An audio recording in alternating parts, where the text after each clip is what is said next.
Lock 23 has caused the Lichfield Canal Trust some real headaches. In the 1920s, it was surrounded mostly by open countryside, but by the 2020s, past and current developments have created a pinch point. Peter Buck's creative solution calls for some very precise engineering, but they are only proposals, so the task now is to see if it can be made to fit. I've seen all of this because we exposed it. Oh, you did, yes. Oh, this has all been exposed. Oh, fine. So this is not based on fiction. This is based on fact. Oh, right. It's Lock 23, and this is what is in front of it. Of course, is the retaining wall that is being built to divide between the canal and the highway going through this pinch point. In 2020, Lock 23 was uncovered during the building of the Lichfield Southern Bypass. Here we are standing on the site of the retaining wall between the highway through the pinch point and the heritage Lock 23. This is a fairly historic moment. The base is in today, and a little further up I think we've actually just seen some culvert sections going in on the first of the two bridges that links from the highway across to the new housing development. Yeah, I think seeing it on the ground, you can really see why we called it the pinch point all the way through the last 10 years of planning it out, can't you? It's extremely tight. Yeah. It is extremely tight. There it is. And that's straight into the old Lock 23. That's the back wall of 23. The boats will be in there. That's the manhole that was taking the big pipe, which is now no longer. And there's a bit of the offside. That's the towpath. That's the towpath side wall. Taking the wing wall off there. Now we can't use that anymore. That will have to be taken out because you can see from here the boats will come from this lock here and need to almost immediately bend. And bending a 72-foot boat is nigh on impossible. And the way we've done that is to move the south wall at this top end over by about 2 meters, and we will basically get the boats to bend in the lock and come out of the lock on a different angle, and they can then go through the curved channel here. This reinforcement here and this base here is the retaining wall that in fact stops the highway falling into the canal over there. And we've had to put a retaining wall in through this pinch point because it's so tight that we only literally have almost down to millimeters of gap between the two boundaries on each side. I think that the rebar that you can see here will form the northern wall of the future canal, won't it? Correct, it'll be, and that's the water face here. That will be the water face of the canal down here, with water going across there. Okay, so the road will be up this level? The road will be up at this level. Yeah. And the canal will be at this sort of level, nearly the same. And basically vehicles will be travelling almost exactly where we are. They'll be travelling along with a retaining wall, a vehicle restraint barrier here to stop the vehicles going into the canal. 4 years later, and the volunteers are back on site to locate the lock walls once again. And that's from somewhere down here, that's what it'll look like. Peter gives us a unique opportunity to understand the many details that need consideration. So we've got a ramp coming down there, a ramp coming down from the lock, the new lock which is going to be built sort of here, we're about here. We need to obviously dig this out and put a wall in there, and a wall at the low level connecting with the London Road bridge here. There's a plan of same, shows how it all fits together, and Lock 23 will have effectively a bit of wedge shape, a bent lock. I call it a bent lock. You'll go in that direction and then basically lift yourself up with water and then come over and then come out on the channel, because the road itself has been built across the end of that line. I don't think there's any other lock anywhere else that's been done. And the view from the top side, looking this way, you've got the road itself with the new wall that needs to be built on top of the existing wall that's been built by Amy's. We've got a channel, narrow channel here. The existing wall that is down there That's the existing wall, and that's how tight it really is. It's going to be, at the moment, that wooden fence is down here, which is completely wrong. And the north wall of the lock is there, you can see it, and it comes in and hits that, and at that point it's got a kink down here. That point there, where that is right on at the head of the lock, there's probably something like 4 inches, 5 inches of existing facing brickwork in front of their reinforced concrete wall. So, and then what we've got to do is basically take what is the south wall, which currently is running along here from the lower down, and we then take that wall down and we take the top of that wall and rebuild it across here. So it's like a fan-shaped lock here, and we move the gate, which is currently over there. We move the gate over there. That gate may be just slightly wider than a normal single gate. And that gate can only operate from that side. Correct. You said about the bywash. Well, the bywash needs to be there because by the time you've got the foul main in here, there is not enough room here with all the other services through here to actually bring the bywash down here to come in there. Yeah, it's just too tight. So what I've done is I've brought the bywash comes into the end of the recess, the gate recess. Yeah. That is the bywash there at the back of the gate. Mm-hmm. So it goes under the gate and flows over the weir, and the bywash pipe goes from the end of there and runs off down that way. The only reason anybody walking up London Road walks straight onto the canal rather than having to cross the road to go down a ramp to come underneath the bridge again to do there, it basically means that everybody now walking along here will walk straight down here and onto the lock, and it makes it open. I think there's room enough to do all of that. Yeah. Okay. That's drawn. That's drawn. So Okay. there was a debate as to where the lock was. Yeah. And we did a survey, and there's I even brought the letter that it was Chris Moulton who was the town clerk who allowed us to come in here and do all the trial holes, and I've got photographs of all of those in here.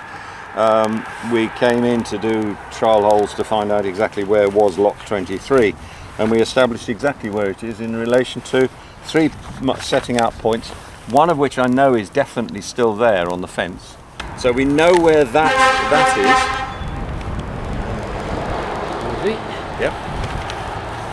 So we do know where it is. But if we've got that and we can set the line and we know it's a straight line. Yeah. We know where I can guarantee it is because we've exposed the top of it before. Yeah. We've got an end of a wall there at the low level, and that's where the paddles discharge down at the bottom in front of the nose of the boat as it's in there. Yeah. When we block this off here, we still need to use that as the channel. I've put the drop shaft over here now. Yes. Yeah. Right behind the weir.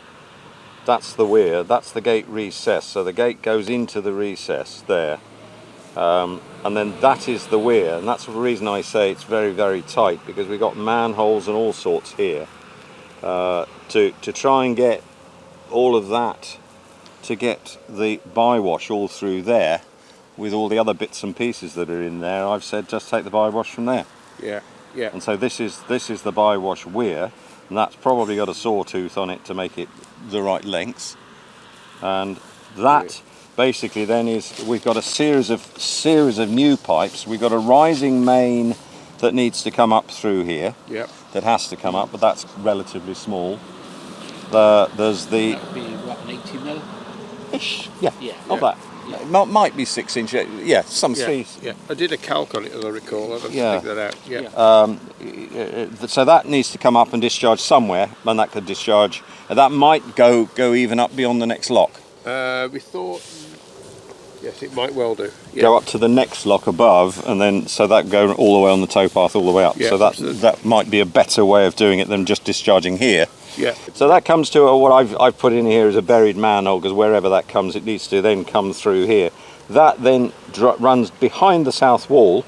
Yeah. To your pumping station at the bottom end. Yeah. And that's one of the mains that provides us with a good supply of water about here. Yeah. That can then be used to pump up.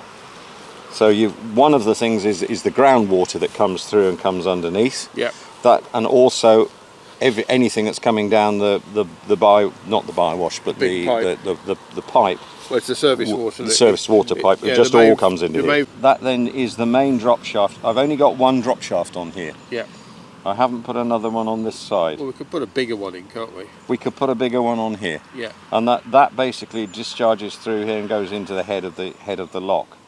So on the old line. On the old line, on the old heritage, because that's got to go underneath the boat when it's in the bottom of the channel. Yeah. So correct. all of that works. That's all been vastly drawn to a much larger scale and reduced to fit to this scale of drawing. So it does work. The sequence of construction of this lot here is important, because you've obviously got to start from the bottom and build your way up. Yeah. There's clearly, this is the high level. The land draining first, basically. Land draining first, the paddle box, whatever it is, the paddle discharge that comes in here, that goes underneath as well, and then we build up slowly, progressively, and build up enough to build the weir, and then we've obviously got to get that drain down the back of here, the back of the wall, which is going to be underneath the slope. We've got to do that without losing the ground and all the pipework on the side as well. Correct. Yeah, we have. Correct. Peter's proposal is so detailed that it actually takes 35 minutes to go over it with Derek and Paul. Yes, the lock is parallel with the fence, roughly. Yeah. Roughly speaking. Just that. Take that top off. Yeah, that's all we need. Yeah. So they know what they're looking for, but can they find the markers again after 7 years?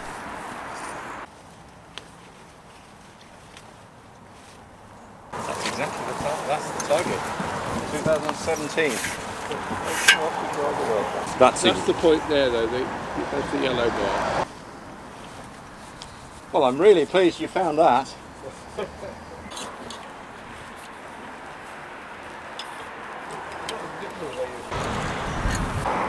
Four and a half. Yeah, red will do nicely. That's 9.5 then. That's on the end. 9.5.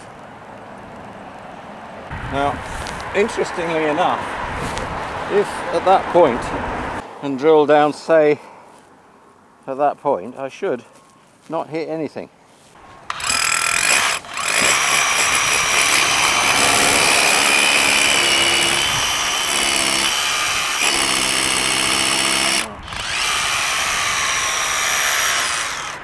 Now I know that there should be a wall back here, somewhere there. Or even about here. Yeah.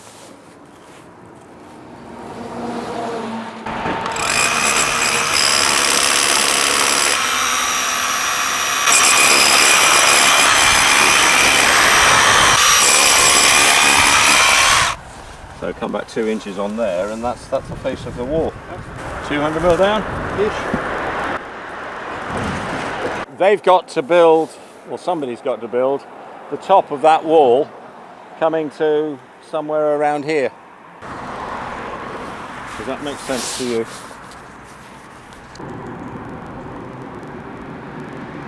There's the retaining wall, it's 890. So the lock itself that's at that position there. is at that position there, yeah. That's the lock wall. That's coming in here, and I think at this point here, this is where the end of the wall is. So we're going to now do the far end of this and get that to work.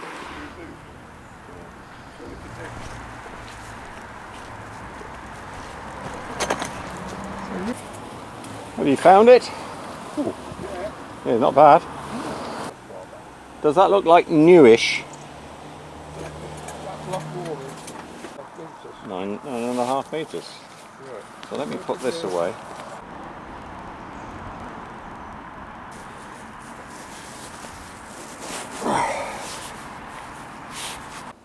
Okay. Pretty good, that.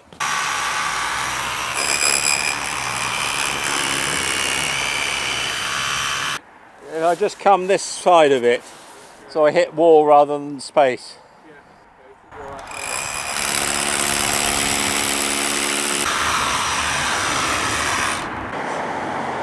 this side of the fence, we could bring a machine in. We can dig a handball a trial hole there just to establish that is the top of the wall.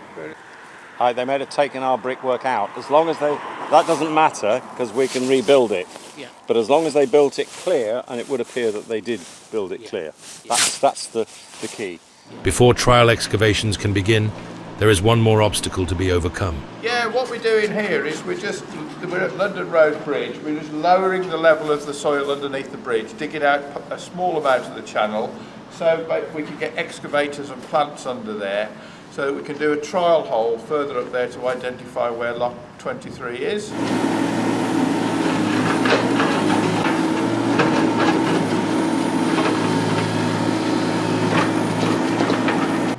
With enough clearance under the bridge for the excavator, work can continue more easily on uncovering key points of the lock structure. I think the plan is to expose a bit more of the lock. Yeah. At the far end there. Far end of the south wall. Yeah.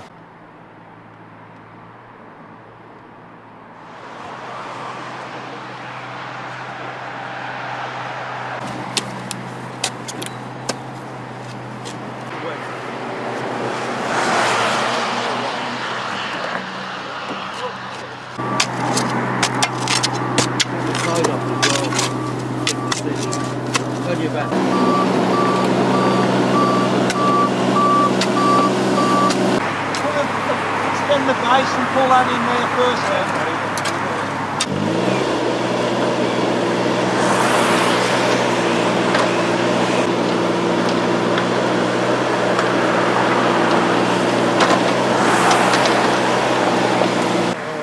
This is the south wall, we think, of the old lock 23. Yeah. The north wall is over here, heading off towards diagonally across the road. The lock is now pointing in the wrong direction. We need to head off towards St John's. We've just got to try and be sure that we know where we are with the lock, whether it is where we say it is. Yeah. It looks in reasonably good condition. Yes, Considering. not bad. Yeah. The infill is full of bricks, some really good bricks, all handmade. Yeah, see that little red flag down there? That's just above the north wall. This is the north wall. Yeah. Starting to bend round in that direction. It's starting to curve round. That's your south wall. So that's the south wall. And there's the waters in between, obviously, the two. It's hard to visualise it. Yes.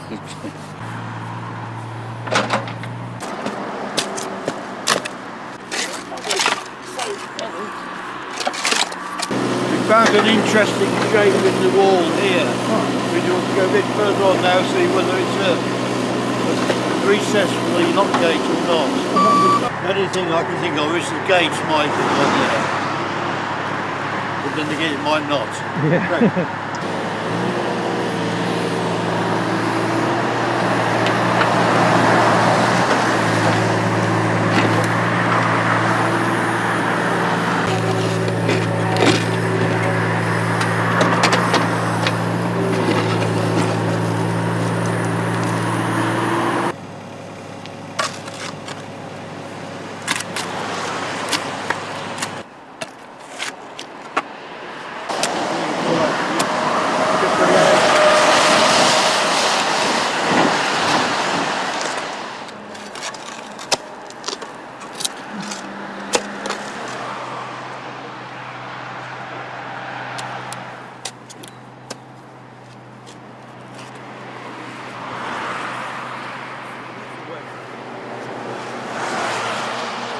Enough of the wall has now been uncovered to clearly see how the original canal is heading in the wrong direction.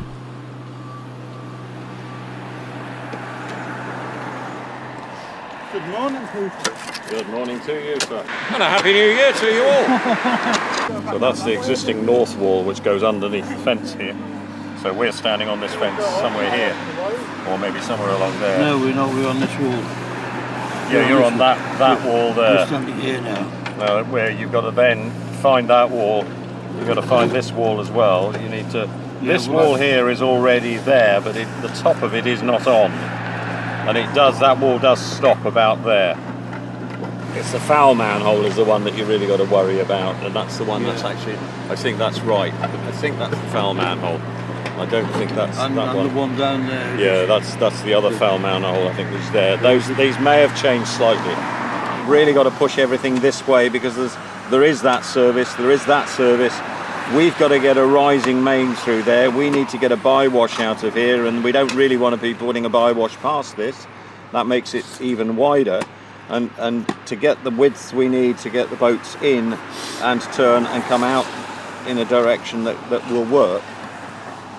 That's what needs to be built. And instead of having the vertical drop shaft here, I've pushed the drop shaft back to there, and that's where the paddle is. We can put open mesh flooring over here, so you can walk across the top of it. The water will go under the gate, round the side of the gate, over the weir, down the drop shaft, behind there, into the bywash pipe and come out here. And then there's a pumping station arrangement down here that will take any water that we want to then pump back, and it will go up a rising main and going up beside there and go back into the top pound. May go way beyond and up beyond the next lock as well. I've seen all of this because we exposed it. Oh, you did, yes. Oh, this has all been exposed. Oh, fine. So this is not based on fiction. This is based on fact. Oh, right. Yeah, and we know exactly where that wall is there in relation to that end of fence post. And there's a yellow blob on the end of that wall. There's another yellow blob on that wall and another one there. And that wall is exactly, and I can't remember the figure, it's 9.3, 9.5, something of that meters from there to that face. Surface water drain comes down through here. That takes all the water off the top of Avon. And the bywash comes off here through a manhole there and drops back here to low. The underground stream seems to come in from the back there. It's a 6-inch pipe. It seems to come in from the back, because when we lifted that manhole, it hadn't been raining for a while, and there's still water coming in the back. There was a spring that used to come here. Yeah. And I think that's below the lock, but below the lock and below the manhole. With some of the original walls exposed, it has become apparent that the final solution is some way off. Derek Ward explains. The latest work that's been done just over here is to expose the north wall. So we've got a pretty good understanding now of where the two walls are and how they work. Unfortunately, the position of the canal and the lock that was put onto the County Council's drawings for the bypass was not quite correct, and the Persimmon plans haven't got it quite correct. The next stage will be to have a topographic survey done of all of this area that will pick up these walls, and it will also need to pick up the various manholes that we've got. But as you can see, it's so incredibly tight because you've got where those manholes are, that's where the pipes are. You've got to put a lock wall in front of those, but you've also got to fit the other pipes in as well. So we will strive our best to keep the lock in the same position and keep the north side incorporated in the lock while adjusting the southern side.